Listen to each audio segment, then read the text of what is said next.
Good afternoon YouTube, and welcome back to the channel. In today's video, hopefully you can hear me with the wind out there. It's really windy. We are on the Yamaha R1, the 4XV, the icon for so many like myself. It really was a poster bike on the wall in the bedroom. So in today's video we find out what it's all about.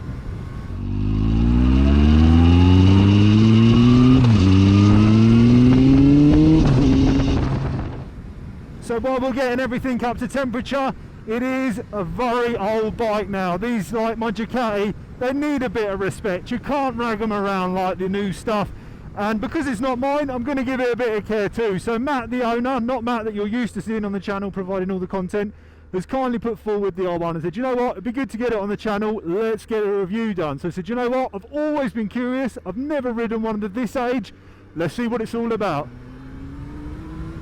So we will start with the engine, 1000cc inline 4 liquid cooled, good for around 150 horsepower and around 70 foot-pounds of torque at the flywheel. Now, for any of the younger viewers to the channel, this runs on carburetor, so there's no fancy fuel injection.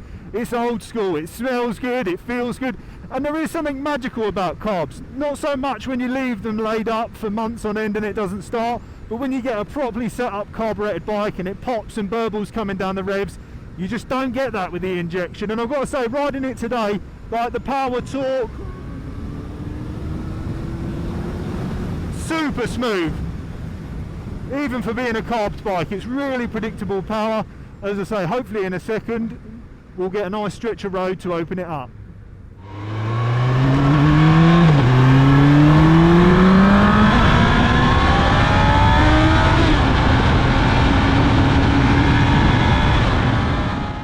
So we have a look at the power now.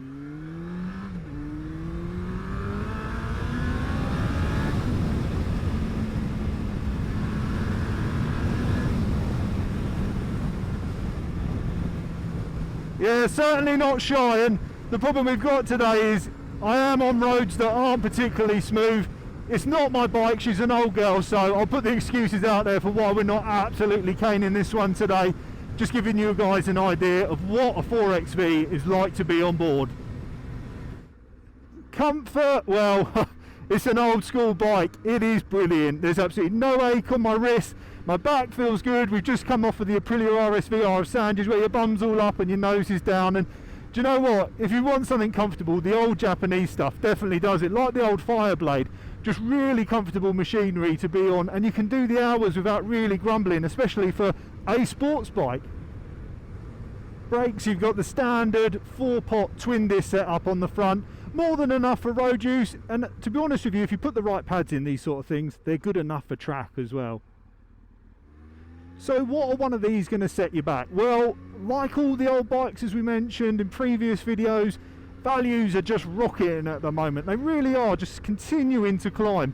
A ropey one of these, I mean a really rough one, is going to be £2,500–3,000, and if you get the very early ones in the solid white with the red, you're looking at £10,000 plus, which, like I say, if you bought one 5 years ago, you'd certainly be laughing now. So an example like this, good mileage, good age, good condition, you're realistically going to be paying about £5,000. But it'll be interesting to see how, looking back on this video in a few years time, as to what they go up to years down the line. The big question, would I own one? Well, just to look at, 100%. They're such an iconic bike for me. The R1 growing up was the bike that you always dreamed of owning.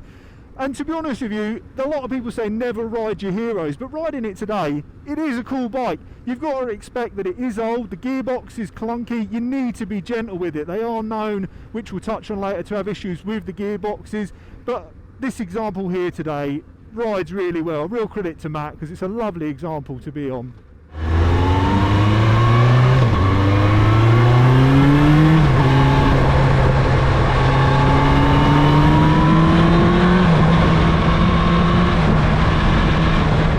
Reliability, well, to be honest with you, the Japanese stuff is pretty good. You've really got to respect that they do know how to build a bike even back then.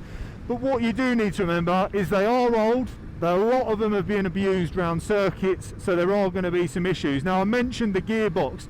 It's something that I was familiar with the R6 of this age, the 5EB, is they had problems between first and second gear, especially if you'd really tried to rush the box or go with clutchless upshift. So as long as you behave yourself, really respect that it is an old gearbox, you'll have plenty of fun with absolutely no issues. If you abuse it on track, it's probably something to be aware of, that you could have some big bills. The only other thing that Matt really advised that he'd seen when he was in the market for it was that the rear subframe has a stress point on it that can crack to the main frame. Because it's welded, if it does split, then you are likely to have it re-welded and the frame recoloured to match all of it because of the heat from the welding. Man, it does corner nicely. Like, for such an old bike,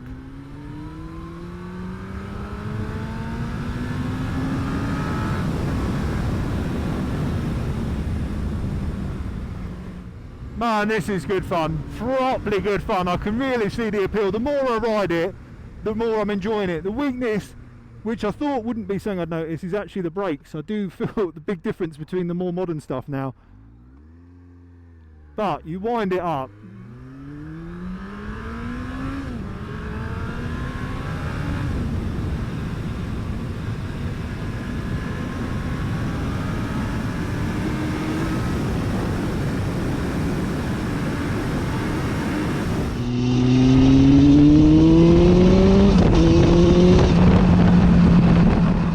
Again, I do have to stress, if you've come from a modern bike, you are going to lose a lot of creature comforts. We've got fuel light, indicator, high beam and neutral.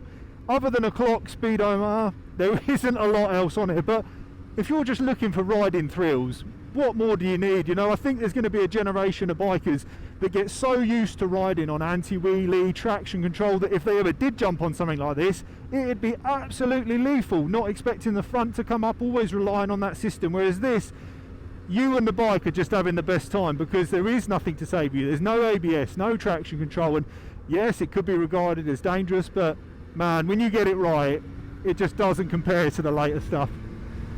So handling, well, it's pretty old school tech now, and it's a pretty bumpy road I'm on. You saw there a nice handlebar shake, but it still recovers nicely.